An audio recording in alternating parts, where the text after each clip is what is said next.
Bonjour, comment préparer une solution par dilution en programme de seconde? On dit aussi qu'on va préparer une solution phi par dilution d'une solution mère. Au départ, on a un flacon qui contient la solution mère, de concentration Cm mère. Cette solution, on la verse en partie dans un bécher et on va prélever cette solution avec une pipette jaugée. Le volume qu'on a prélevé, on le verse dans une fiole jaugée. Et on va compléter cette fiole jaugée en ajoutant de l'eau distillée jusqu'au trait de jauge.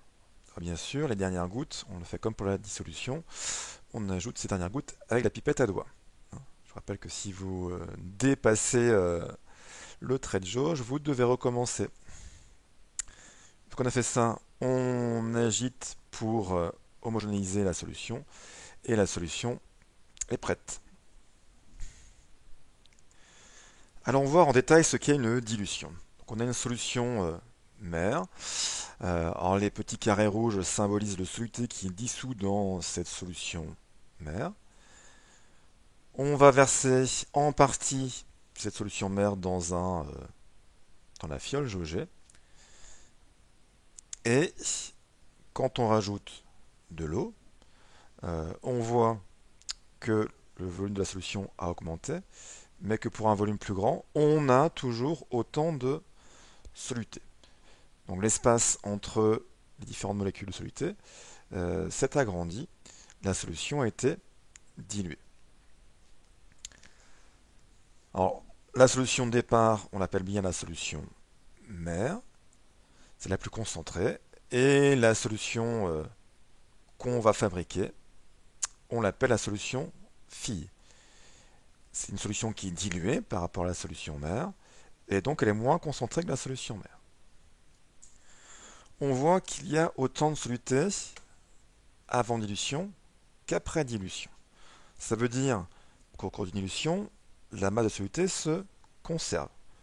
Donc la masse de soluté en solution mère est égale à la masse de soluté dans la solution phi. Alors qu'est-ce qu'on sait sur la solution mère? Donc il y a un volume V mère qu'on a mis dans la fiole jaugée, et cette solution a une concentration qu'on va appeler C mère. Je rappelle que le petit m ici c'est pour massique. Pour la solution phi, le volume de la solution phi c'est le volume de la fiole. On fera toujours une dilution à l'aide d'une fiole jaugée. Et comme cette solution est diluée, la concentration de la solution phi sera plus faible que celle de la solution mère.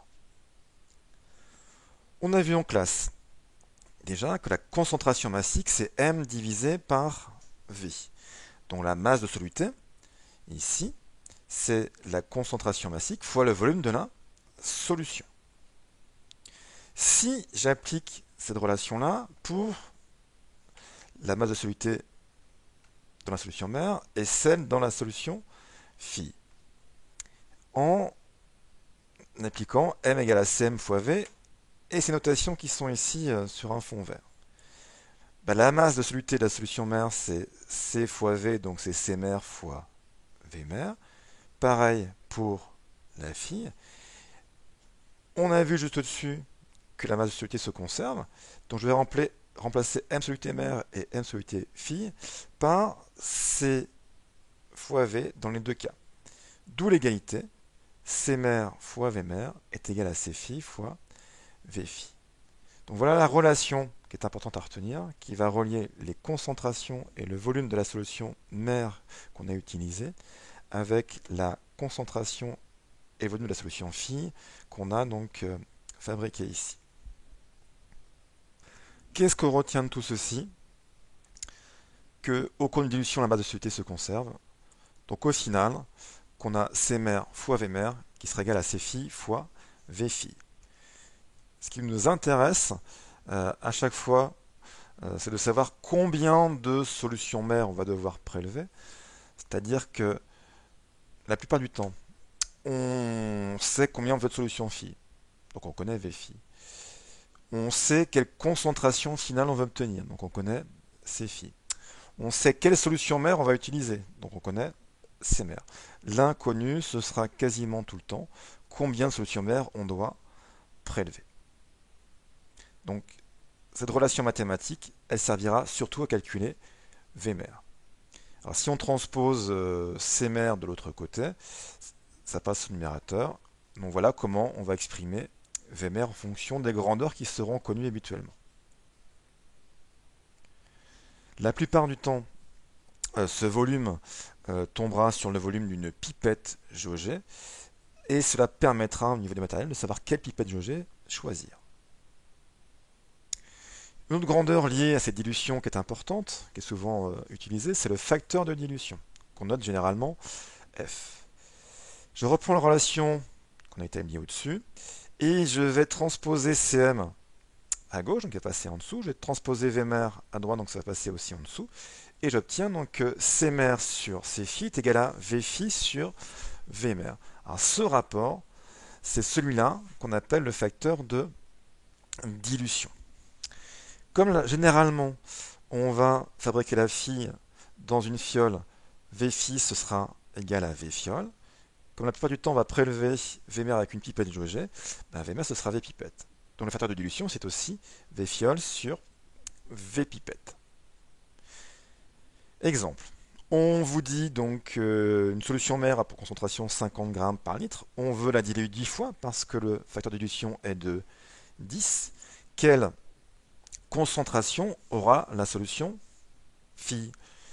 Si la solution phi est 10 fois plus diluée que la solution mère, comme l'indique le facteur de dilution, on va passer de 50 à 5. Autre question possible, facteur de dilution qui vaut 5. Le volume de la fiole, pour faire la dilution, ce sera 100 ml. La question c'est quel volume de solution mère doit-on prélever pour avoir un facteur de dilution 5. Trouver le volume de solution mère à prélever, c'est trouver le volume de la pipette. Bah là on voit a priori que le facteur de dilution c'est Vfiole sur Vpipette. Bah, ce rapport vaut 5. Donc ça veut dire quoi? Que si Vfiole vaut 20, il faut qu'en le divisant par Vpipette, on trouve 5. Ça implique que Vpipette vaut 20. On a bien 100 divisé par 20 qui vaut 5.